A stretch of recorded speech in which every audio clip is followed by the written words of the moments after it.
offensive lineman Jonathan Martin, who was the player at the center of the Dolphins' bullying scandal, posted the following tweet. If you don't know, now you know, with an attachment of his life story. Here's a little portion of that statement. Your job leads you to attempt to kill yourself on multiple occasions. Your self-perceived social inadequacy dominates your every waking moment and thought. You're petrified of going to work. You either sleep 12, 14, 16 hours a day when you can or not at all. You drink too much, smoke weed constantly, have trouble focusing on doing your job, playing the sport that you grew up obsessed with. But one day you realize how absurd your current mindset is, that this blank doesn't matter. People don't matter. Money doesn't matter. Fame and notoriety sure as hell don't matter. Nothing matters besides your family, a few close friends, and your own personal happiness. Stephen A., your reactions to this post? Well, it's riveting and kind of sad, because what it speaks to is the fact that he never really had an identity. He grew up completely lost. You're in school and you don't relate to black folks, you don't relate to white folks. You're constantly questioning who you are, ultimately questioning your own worth. And to imagine that as a child, you're going through that, it can definitely lead to those thoughts of suicide, etc.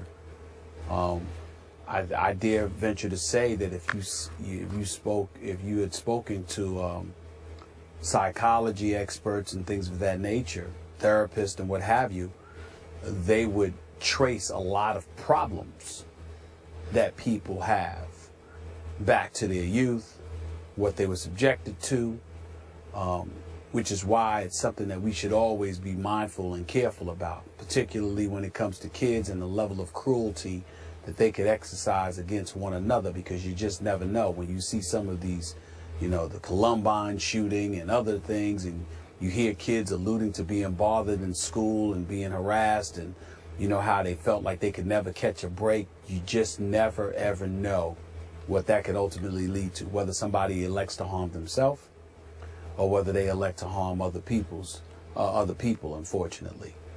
Having said all of that, I also think it's important to note this. I know you may not agree with this, Skip Bayless, because of your feelings about Richie Incognito in terms of some of his past transgressions, the things that have been reported, the lady at the golf tournament, the team outing when he was with Miami, along with his checkered past in college and at St. Louis.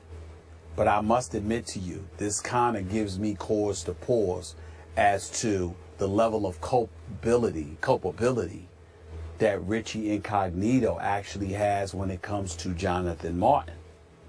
Maybe this is one of the reasons why so many of those players in Miami's locker room felt the need to come to Richie Incognito's defense as opposed to Jonathan Martin, because in their eyes, they may not have had these problematic backgrounds. And because of it, their mindset may have been, what is he talking about?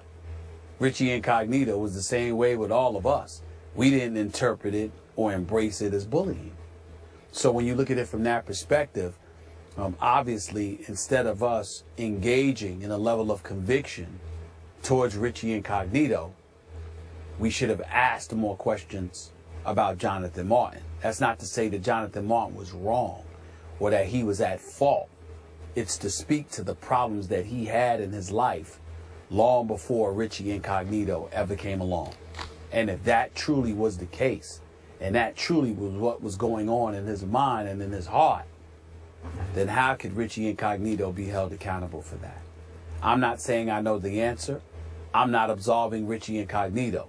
I'm just simply pointing out that it's a very, very legitimate question. I hear what you're saying about Richie Incognito. I have less than zero respect for him as a human, but I get the context within which you're putting him. I think he was encouraged by members of the coaching staff, members of the front office, to help toughen up Jonathan Martin, to challenge him, not to bully him, just to push him and prod him, and in a locker room vein, toughen him up. And I guess the end game in a football context would have been for Jonathan Martin just to step up one day and deck Richie Incognito. That's what they were hoping, I think, as a staff that would happen. And then he would grow up and become a man in a football sense and a better football player. It was never going to happen.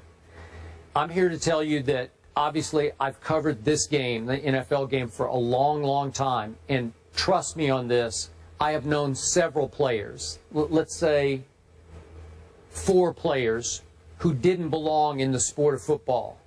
They got socialized into it because they were born with a talent for football, not a violent talent, because they were gentle giants, all 4 of them. I know 2 of them are still in counseling to this day because they balked. They balked against it, and they just kind of got sucked through the vortex of pro football, and they did okay at it. They had their moments of goodness, maybe even greatness occasionally. But are you with me? Sometimes a guy like Jonathan Martin, let's take his case.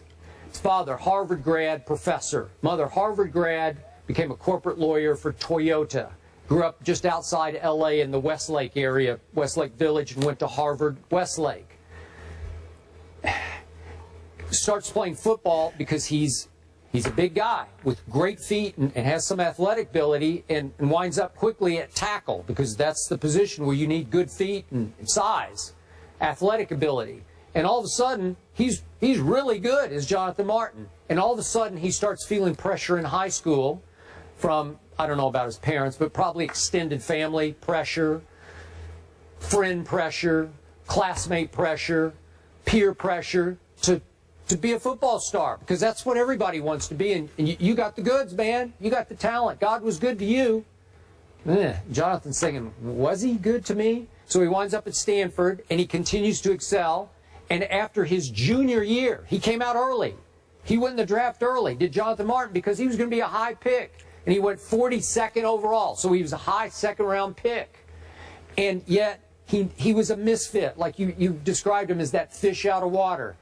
Neither fish nor fowl. You know, he didn't seem to fit anywhere, and he definitely didn't fit in an NFL locker room because it wasn't who he really was. So, looking back, my regret for Jonathan is that he couldn't step up at any moment in his life and say, I don't want this anymore. I want to do that, or I want to do that.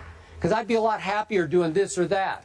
Because this was jarring to his psyche. He didn't fit in football. And so they pushed and poked and prodded because he's a talented guy.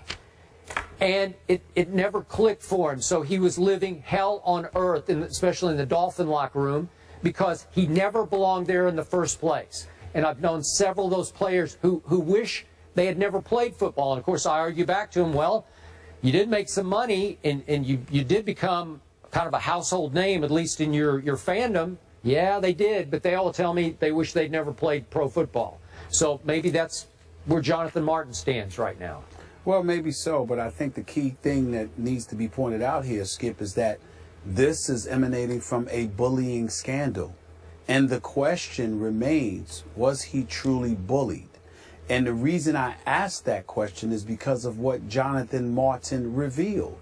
Because you had players inside that locker room that were saying, what bullying? What are you talking about?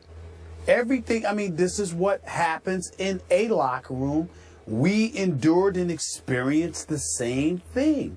What are you talking about? Now, clearly it was real to him. And I don't mean to imply that the bullying scandal was fraudulent in any way. But his interpretation of bullying may be completely and entirely different than what someone else's is. And when Richie Incognito had that interview with Jay Glazer, he pointed out the communication and the text messages and all of this stuff that went on with him and Jonathan, even in the aftermath of what happened. I don't know how we ignored that, especially in light of what he's revealed about himself. What he revealed about himself has a lot to do with what he has endured his entire life, long before he ever arrived in an NFL uniform.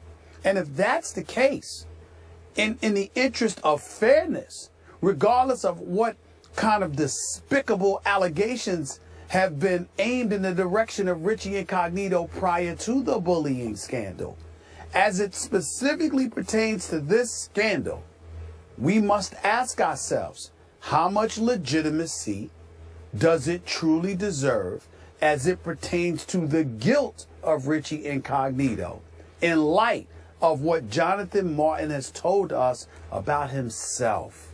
We have, in the interest of fairness, you have to do that with Richie Incognito, because I got to tell you, reading this stuff right here, this seems to me to be a Jonathan Martin issue. It seems to me like Richie Incognito may have very well gotten a raw deal. I have to admit that. That's how this looks. Okay. Based on what Jonathan Martin has described about himself. I'll give you this much. I don't think Richie thought he was bullying Jonathan Martin. I think he thought he was toughening Jonathan Martin in a football context. So, well, listen, if this is the kind of stuff that's going on in every locker room, and Jonathan Martin couldn't handle it because of Jonathan Martin, like he said, I'm not knocking Jonathan Martin. There's a lot of kids out there that need our help, need professional help, need a lot of help, because they don't know how to handle it, because they just don't know, because of what they've been subjected to throughout their life. But that's still not Richie Incognito's problem. That's what resonates with me here. okay, that's fine. But if you look carefully at his track record, and we don't have time to go back to Richie Incognito's track record, it's not impressive. It's not about his track record. It's about this incident. Okay. But bullying, it's certainly hard to define and can be blurred, not a black and white issue, but a very serious issue. Obviously, we see all the campaigns going on. Suicides are the third leading cause of death amongst young people, a lot of times connected to bullying. Not connecting that to either of those gentlemen, just taking that issue seriously. We move on to Stephen A's Knicks. They look like they're in for a long season, but are they the team most likely to have the most problems? We'll discuss that after the break.